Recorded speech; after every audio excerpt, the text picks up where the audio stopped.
Kaixo guztioi, bideo honetan 2009ko ekainean agertu zen ariketa bat egingo dugu, higidura harmonikoa simplea lantzen duena, eta esaten digute puntu higikor bat egiten dela, higidura harmoniko simplea egiten, bere posizio ekuazio ematen digute, isa berdin iruzino omega t, esaten digute omega konstante bat dela, honek jatzi batzen digu omegaren balioa ez dugula lortuko, eta horrek esan nahi du omegaren balioa letra bat izango dela, eta maitzak omegaren funtzioan agertu bazaigula. Erantzunetan omega letra agertuko dela zergaitik ezin dugulako ordezkatu zenbaki batekin.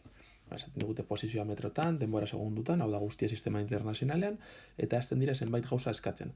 Lehenik eta behin, aurreko ariketan, emetik abiatuta hau bezalako zerbait lortzen genuen. Batzuetan kontrakoa gertatzen da, ematen digute posizio ekuazioa, eta posizio ekuaziotik guzietu gara ateratzen alik eta informazio gehiena.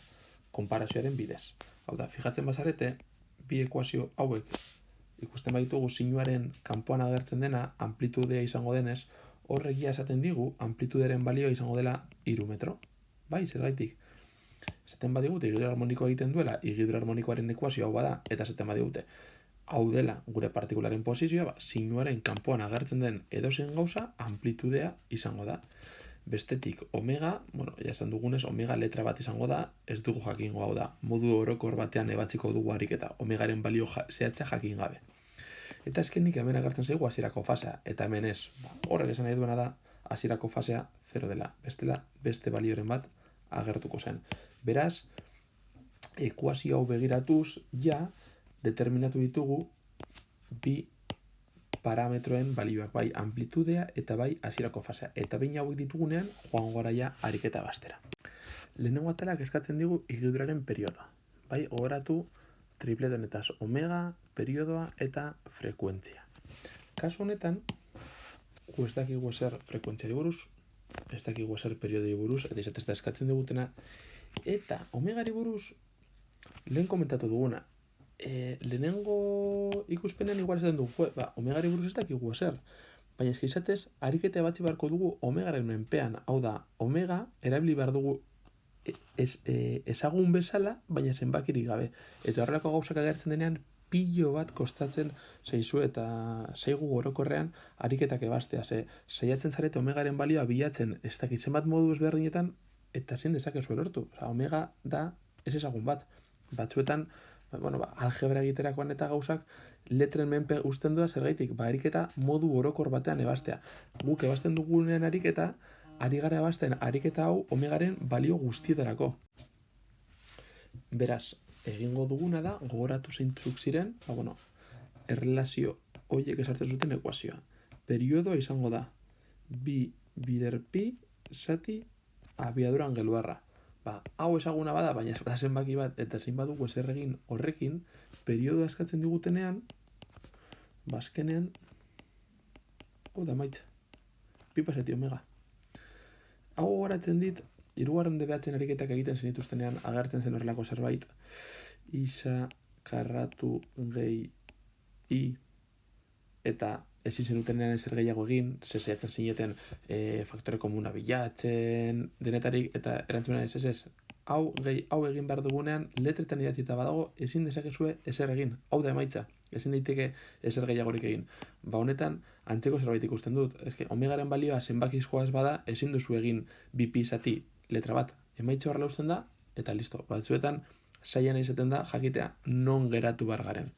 Beraz, lehenengo emaitza da, bi pi zati omega. Gero, ariketa osoa basterakoan, esaten badigute omegaren balio jakin bat, zuzenean hemen sartuz, jakingo dugu zein den periodaren balioa. Modu orokor batean ari gara ebazten ariketa. Bigarren atalean eskatzen digute, maiztasuna lortzea. Omega t eta f tripleta horretan, omega rekin t lortu dugu, orain f eskatzen digute. Izango da, periodoaren alderantzizkoa. Zein da periodoaren balioa? Orain bertan jarri duguna, bi pi zati omega. Eta gogoratu, zatiki baten alderantzizkoa da, aldatzea izendatzaile eta zenbakitzaile. Hau da, horrela geratzen da, omega, zati, bi pi. Eta hau izango da, gure frekuentziaren balioa. Eta horretik komentatu dugun bezala, ezin dugu ezer gehiagorik egin. Ze atalean zenbait galdera egiten digute abiadura eta azelazioari buruz. Beraz, ondo datorkigu gogoratzea zeintzu diren posizioa, abiadura eta azelazioaren adierazpen orokorrak, Zerbait ez baduzu ulertzen, dago bideo bat abiadura eta azelerazioak ditzen direnak, zeinetan saltzen dugun formula bakoitza nola lortzen den, baitere grafikoak egiten ditugu, eta bideo hori oso erabilgarria da atal hau zelan egin dugun ulertzeko. Atalean azkarrago joango naiz, eta nahi baituzue gauzak ondo ulertu, gomendatzen dizuet bideo horretara joatea. Egin duguna da, posizioaren ekuazioa bihurtu dugu gure benetako sistema nolako izango den, goratu amplitudea 3 dela eta hasierako fasea 0.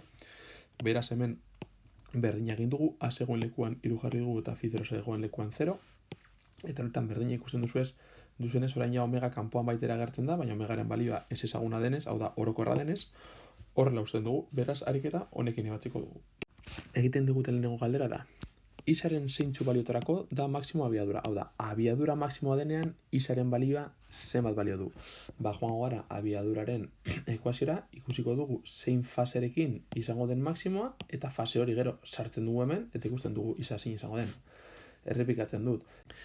HZ hau ikusten genuenean, ez dakit goratuko zuen, zelan batzuetan, esaten zeguten abiaduraren balio bat, ikusten genuen zein zen, teren balioa, eta gero teren balioa sartzen genuen hemen, edo aldrebes esaten zeguten posizioaren balio bat, lortzen genuen teren balioa, eta gero abiaduran sartzen genuela.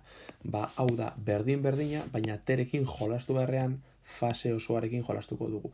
Ikusiko dugu zein faserekin abiadura den maksimoa, eta fase hori gero sartzen dugu posizioan jakiteko non dagoen. Abiaduraren adierazpenetik abiatuta, hau bada, gogoratu omega konstanteak direla, ez direla aldatzen, kosinu omega t da aldatuko den balio bakarra. Zein da kosinuaren balio handiena? Bat. Beraz, abiadura maksimoa lortuko dugu, kosinu omega t bat balio duenean. Non balio du kosinu omega t bat? Puntu honetan, hau da, fasea 0 edo bipi denean, bai? Hau da, hau 0 edo bipi denean, lortuko dugu horren kosinua bat balioa izatea. Eta zelan erabakiko dugu bata edo bestea? Lehen esan dugun bezala, hasierako fasea hemen dago. Aurreko ariketan baitere komentatzen genuen, hasierako fasea hemen dago. Beraz, hemetik hasita zein izango da lehenengo puntua zeinetan kosinua, zeinetan fasea 0 bipi izango den? Lehenengo izango da 0 eta bigarrena bipi. Beraz ikusiko dugu bi kasuotan. Egiten dugu fasea berdin 0 edo fasea berdin bipi. Ikusiko dugunez emaitza berdin izango da. Hau gertatzen da t berdin 0 segundu denean, eta hau gertatzen da t berdin bipi zati omega. Bakarrik komentatzeagatik, ez dakit hau goratzen duzuen. Hau geratu zaigu hasieran periodoa kalkulatzerakoan. Hau da, kutsa hemen hasten bada 0 segunduan, noiz bueltatuko da zentrora? T berdin bipi zati omega denean, hau da, denbora periodaren berdina denean. Azkenean periodaren definizio hori da. Noiz bueltatuko den hasierako egoera berdinera. Behin faseak ditugunean, sartzen baditugu gure posizioaren ekuazioan, iru sinu 0 edo iru sinu bipi, sinuaren kasuan hemen egotea da 0, zergatik hemengo puntua ez daukalako saltura positibo, ez negatiborik. Horregatik bere balioa 0 da. Sinu 0 bider iru 0, sinu 0 bider sinu bipi, hau da 0 bider iru 0. Beraz, bi kasuotan emaitza berdina da, azkenean errepikatzen da etengabe gure problema. Beraz, esaten dugutenean, non egongo den kutsa abiadura maksimoa dagoenean, erdian. Hori bagenekien, ikusi baduzue bideo hau, ikusi genuen zelan abiadura maksimoak eta minimoak hemen agertzen diren erdian dagoenean, eta muturretan abiadura 0 dela. Baita esaten digute, esatea zein den zenbatiko den abiadura maksimo hori. Ekuazio honetan ikusten badugu, maksimoa gertatuko da hau bat balio duenean, beraz, zein izango da abiaduraren balioa? Abiadura maksimoaren balioa izango da a bider omega. Kasu honetan badakigu 3 dela, beraz, abiadura maksimo izango da 3 omega. Eta honekin ja egin dugu ia ariketa osoa. Oso antzeko zerbait egingo dugu, baina orain azelerazioarekin. Egiten dugu berdina, azelerazioetik abiatzen gara. Azelerazioa maksimoa izateko, nola hau negatiboa den, lortu behar dugu hau izatea -1. Hau da, azelerazioa maksimoa lortzeko, sinu omega t izan behar da -1. Hemetik abiatuta sinua -1 izango da, hemen fasea balio duenean 3 pi zati bi. Beraz, omega t balio behar du, hau da, fasea 3 pi zati bi. Iza, posizio ekuazioan sartzen badugu fase hori, sinu 3 pi zati bi -1, 3 bider -1, -3. Horrek esan nahi du, hau bada, 3 bada amplitudea, azelerazioa maksimoa lortuko dugula mutur negatiboan. Eta azelerazio maksimo horren balioa, hau -1 balio badu negatibo hau anulatzen du, eta balio izango da 3 omega karratu. Azkenek esaten digute frogatzeko azelerazioa beti dira posizioaren proportzionala. Fijatzen bagara hemen, eta sinu eta posizioa jartzen badugu kolore horiz, azelerazioaren kasuan horiz margostuko dut berriz ere, hor agertzen den berdina, sinu omega t marrazten dugu, eta 3 baita ere. Ikusten dugunez, marrazten ez dugun gauza bakarra izango da negatibo hau eta omega karratu hau. Beraz, esan dezakegu, azelerazioa edozein momentuan izango dela minus omega karratu bider posizioarena. Omega da zenbaki bat, bai? Ez da inoz aldatuko, izan daiteke 5 pi, 3 pi, zenbaki bat. Karratura jarraitzen du zenbaki izaten eta negatiboa. Beraz, honekin frogatzen duguna da azelerazioa eta posizioa proportzionalak direla. Segoratu proportzionalak izateko bi gauza hauek izan behar dira berdina, bider, zenbaki bat edo konstante bat. Eta honekin frogatzen dugu bi hauek proportzionalak direla. Baina hauek ez dira proportzionalak ariketa honetan. Proportzionalak izango dira edozein egoeretan azelerazioa eta posizioa.